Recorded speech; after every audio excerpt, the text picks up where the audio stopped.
ಸ ಪದ ಸ ಪದ ಸ ಪದ ಸ ಗಸದ ಗಸದ ಗಸದ ಗಸದ ಗಸದ ರಿ ಗ ಮ ರಿ ಗ ಮ ರಿ ಗ ಮ ರಿ ಗ ಮ ರಿ ಗ ಮ ಪದ ಮ ಪ ಗ ಮ ರಿ ಗ ರಿ ಸ ಯೇಸು की वाणी जीवन ज्योति यीशु की वाणी आत्मा शक्ति यीशु की वाणी जीवन ज्योति यीशु की वाणी आत्मा शक्ति जो इस वाणी पे है चलता अनंत जीवन मुक्ति पाता जो इस वाणी पे है चलता अनंत जीवन मुक्ति पाता यीशु की वाणी जीवन ज्योति यीशु की वाणी आत्मा शक्ति यीशु की वाणी जीवन ज्योति यीशु की वाणी आत्मा शक्ति।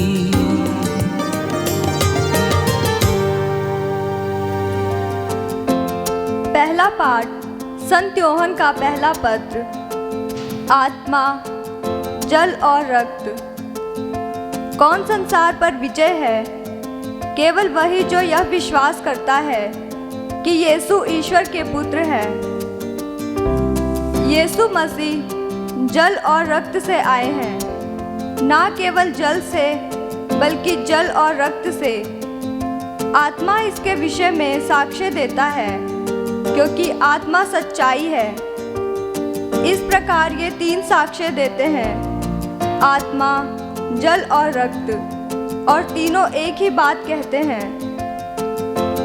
हम मनुष्य का साक्ष्य स्वीकार करते हैं, किंतु ईश्वर का साक्ष्य निश्चय ही कहीं अधिक प्रमाणित है। ईश्वर ने अपने पुत्र के विषय में साक्ष्य दिया है। जो ईश्वर के पुत्र में विश्वास करता है उसके हृदय में ईश्वर का वह साक्ष्य विद्यमान है। जो ईश्वर में विश्वास नहीं करता वह उसे झूठा समझता है, क्योंकि वह पुत्र के विषय में ईश्वर का साक्ष्य स्वीकार नहीं करता। और वह साक्ष्य यह है, ईश्वर ने अपने पुत्र के द्वारा हमें अनंत जीवन प्रदान किया। जिसे पुत्र प्राप्त है उसे वह जीवन प्राप्त है, और जिसे पुत्र प्राप्त नहीं है उसे वह जीवन प्राप्त नहीं। तुम लोग सब ईश्वर के पुत्र के नाम में विश्वास करते हो। मैं तुम्हें यह पत्र लिख रहा हूँ जिससे तुम यह जान जाओ कि तुम्हें अनंत जीवन प्राप्त है। प्रभु की वाणी है।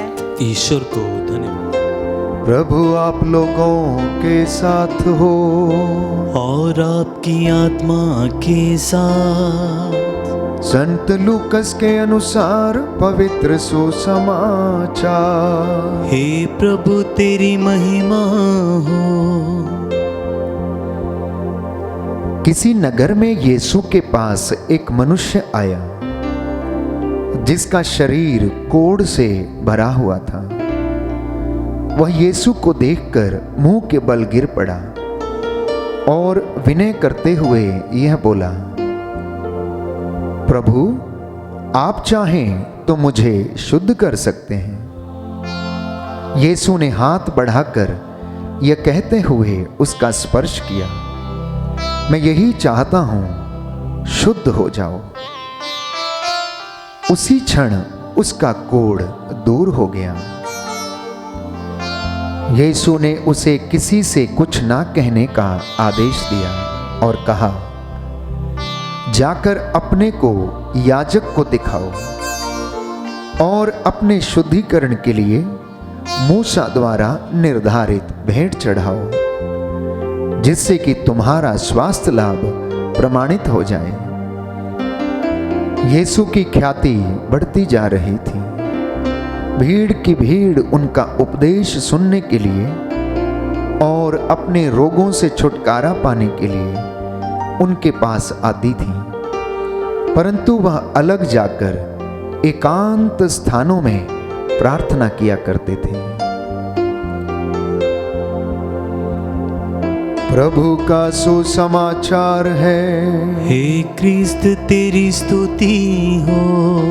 हालेलुया, हालेलुया। यीशु की स्तुति हो, यीशु की स्तुति हो। यीशु को धन्यवाद, यीशु को धन्यवाद। यीशु की आराधना हो, यीशु की आराधना हो। यीशु की महिमा हो, यीशु की महिमा यीशु हो। को धन्यवाद, यीशु को धन्यवाद। हालेलुया। हालेलुया। प्रभु का वचन कहता है, प्रभु का वचन कहता है, निर्गमन ग्रंथ निर्गमन ग्रंथ अध्याय 15 अध्याय 15 पद संख्या 26, पद संख्या 26, मैं वो प्रभु हूँ मैं वो प्रभु हूँ जो तुम्हें स्वस्थ करता हूँ। जो तुम्हें स्वस्थ करता हूँ। तुम अपने ईश्वर की सेवा करोगे, तुम अपने ईश्वर की सेवा करोगे और वह तुम्हारे अन्न जल को आशीर्वाद प्रदान करेगा, आशीर्वाद प्रदान करेगा और तुमसे बीमारियां दूर रखेगा। बीमारियां दूर रखेगा। Hallelujah, hallelujah. हे मेरे ईश्वर, हे मेरे ईश्वर, मैंने तुझे पुकारा और तूने मुझे स्वास्थ्य प्रदान किया, स्वास्थ्य प्रदान किया। Hallelujah, hallelujah. आइए प्रभु यीशु,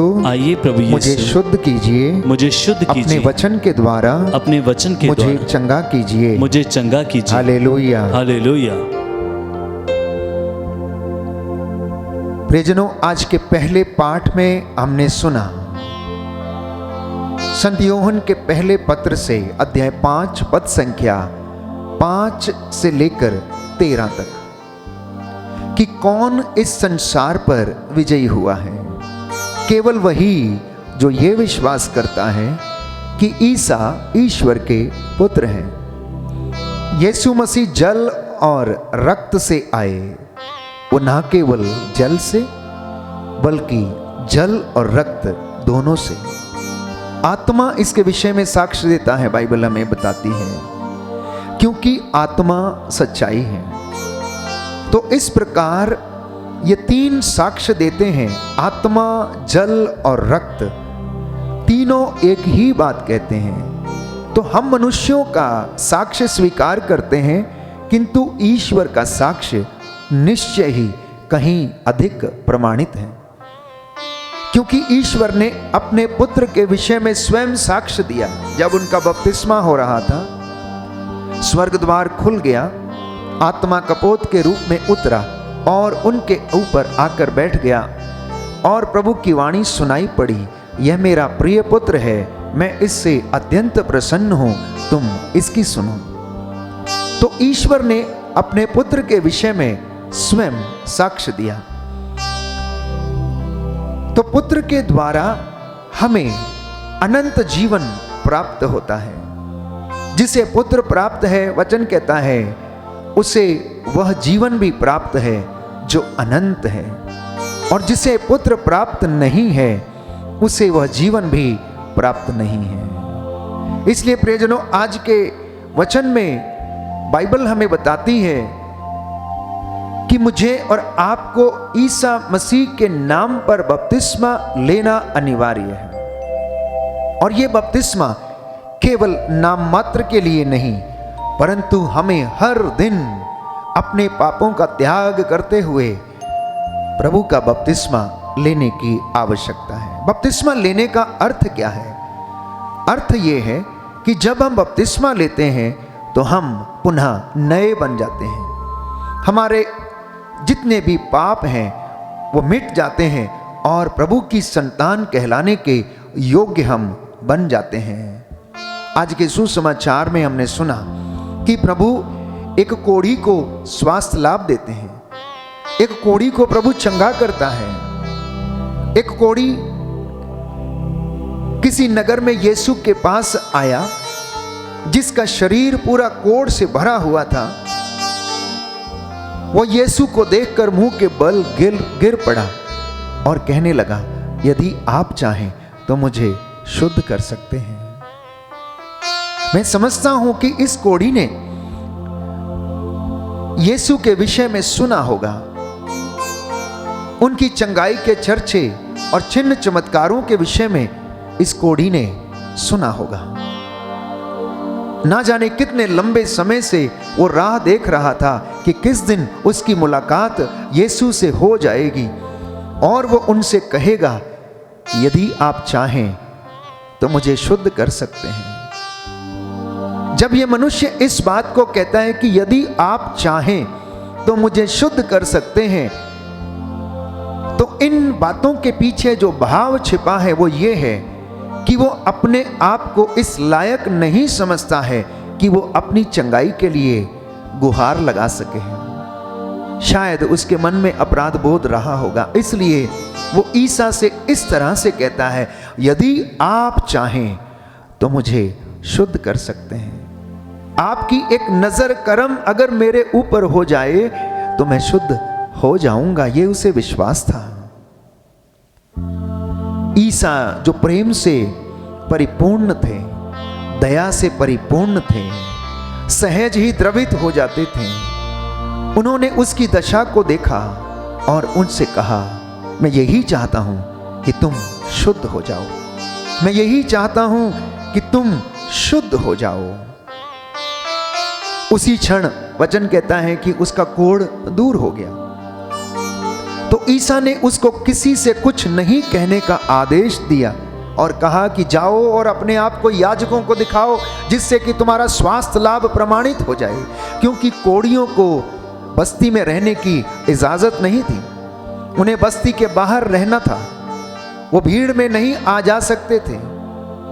इसलिए प्रभु ये कहता है कि जाओ अपने को याजक को दिखाओ, क्योंकि याजक इस बात को प्रमाणित करता था कि उसका कोढ़ दूर हो गया है। अन्यथा कोढ़ियों की दशा ये थी कि उन्हें अपने गले में घंटी डालकर घूमना था, और जब वो वहां से निकलते थे तो उन्हें अशुद्ध अशुद्ध चिल्लाते हुए राह चलते जाना था, ताकि लोग उसको देखकर, उसकी आवाज सुनकर उससे पहले से ही दूर हो जाएं। ये उसकी दशा थी। प्यारे भाइयों और बहनों, परंतु प्रभु का वचन हमें कहता है कि यीशु तो दरिद्रों को सुसमाचार सुनाने आए, बंदियों को रिहा करने के लिए आए, कोढ़ियों को शुद्ध करने, रोगियों को चंगा करने, मुर्दों को जलाने के लिए वो आए। इसीलिए उनको तरस हो आया और उसने कहा, मैं यही चाहता हूं कि तू शुद्ध हो जा।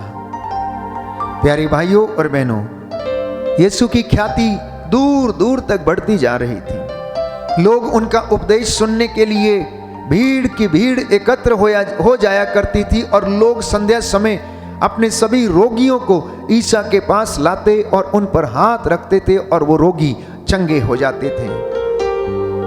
तो वचन हमें बताता है कि यीशु मसीह में वो सामर्थ्य था, क्योंकि वो निरंतर आदत के अनुसार एकांत में प्रार्थना करने के लिए जाया करते थे और पिता से वो सामर्थ्य लेकर आते थे।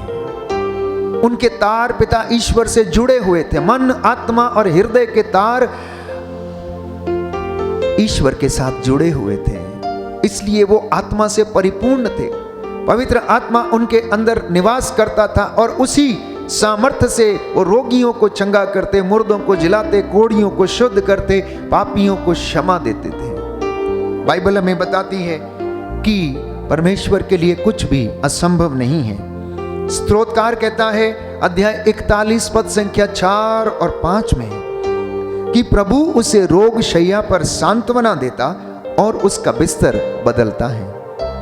मैंने कहा कि प्रभु मुझ पर दया कर, मुझे चंगा कर, क्योंकि मैंने तेरे विरुद्ध पाप किया है। हालेलुया, हालेलुया, हालेलुया, हालेलुया। यीशु की स्तुति हो, यीशु की स्तुति यीशु हो, को धन्यवाद, यीशु को धन्यवाद। प्रभु का वचन कहता है, प्रभु का वचन कहता है, स्तोत्र संख्या 41 स्तोत्र संख्या 41 पद संख्या 4 से 5, पद संख्या 4 से 5, प्रभु उसे रोग शैया पर सांत्वना देता और उसका बिस्तर बदलता है। मैंने कहा प्रभु मुझ पर दया कर, प्रभु मुझ पर दया कर, मुझे चंगा कर, क्योंकि मैंने तेरे विरुद्ध पाप किया है। हालेलुया, हालेलुया, हालेलुया, हालेलुया, हालेलुया, हालेलुया। तो प्रियजनों, आज यदि हम ईश्वर का वचन ग्रहण करते हैं तो हम उसकी आज्ञाओं का पालन भी करेंगे और उसके प्रेम में बने रहेंगे।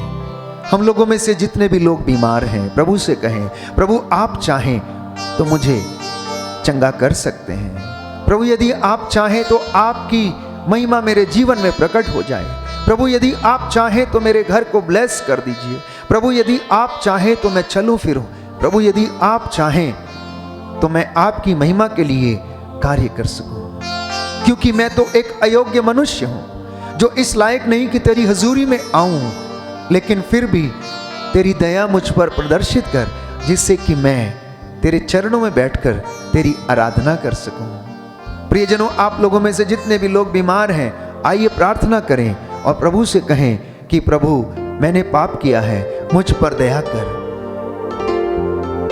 प्रभु मेरी गलतियों और अपराधों को क्षमा कर, और यदि तू चाहे तो तेरी महिमा मेरे जीवन में प्रकट होने दे। आज के वचन हमारा मार्गदर्शन करें और हमारे जीवन में आशीष प्रदान करें। जैसे प्रभु निरंतर प्रार्थना करने के लिए एकांत में जाया करते थे, हम भी कृपा मांगें कि हम भी एकांत में रहकर प्रभु की महिमा गा सकें, उसकी स्तुति आराधना कर सकें और वो हमें चंगा कर दे। आमीन। सर्वशक्तिमान शाश्वत पिता ईश्वर दयालु प्रभु, तेरी महिमा आज तेरे इन बच्चों के जीवन में प्रकट होने दे। जो बीमार है, अनेक प्रकार की बीमारियों से ग्रसित है, उन्हें चंगा करने की कृपा कर। जो शारीरिक, मानसिक और आध्यात्मिक रूप से बीमार हैं, उन पर दया कर, उनके पापों को क्षमा कर चंगाई प्रदान कर दे। जैसे तूने कोढ़ी को स्वास्थ्य लाभ प्रदान किया, हे प्रभु यीशु तेरी इस प्रजा को स्वास्थ्य लाभ प्रदान करने की कृपा कर। आज बहुत से लोग हैं प्रभु आपकी चंगाई की और आशीष की राह देख रहे हैं। इनके हृदयों को स्पर्श कर दे, तेरी रूह का दुगना मसा इनके ऊपर उतरे। हमारी प्रार्थना सुन ले उद्धार करता यीशु प्रभु के द्वारा। आमीन।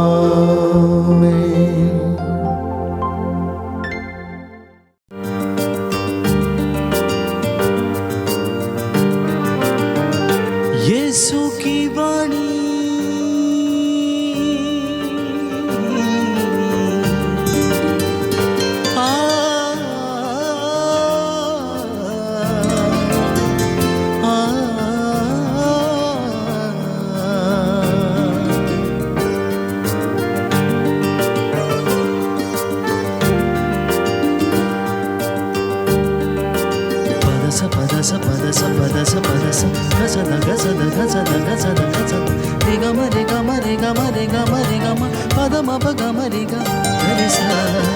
यीशु की वाणी जीवन ज्योति, यीशु की वाणी आत्मा शक्ति, यीशु की वाणी जीवन ज्योति, यीशु की वाणी आत्मा शक्ति। जो इस वाणी पे है चलता, अनंत जीवन मुक्ति पाता। जो इस वाणी पे है चलता, अनंत जीवन मुक्ति पाता। यीशु की वाणी जीवन ज्योति, यीशु की वाणी आत्मा शक्ति, यीशु की वाणी जीवन ज्योति, यीशु की वाणी आत्मा शक्ति।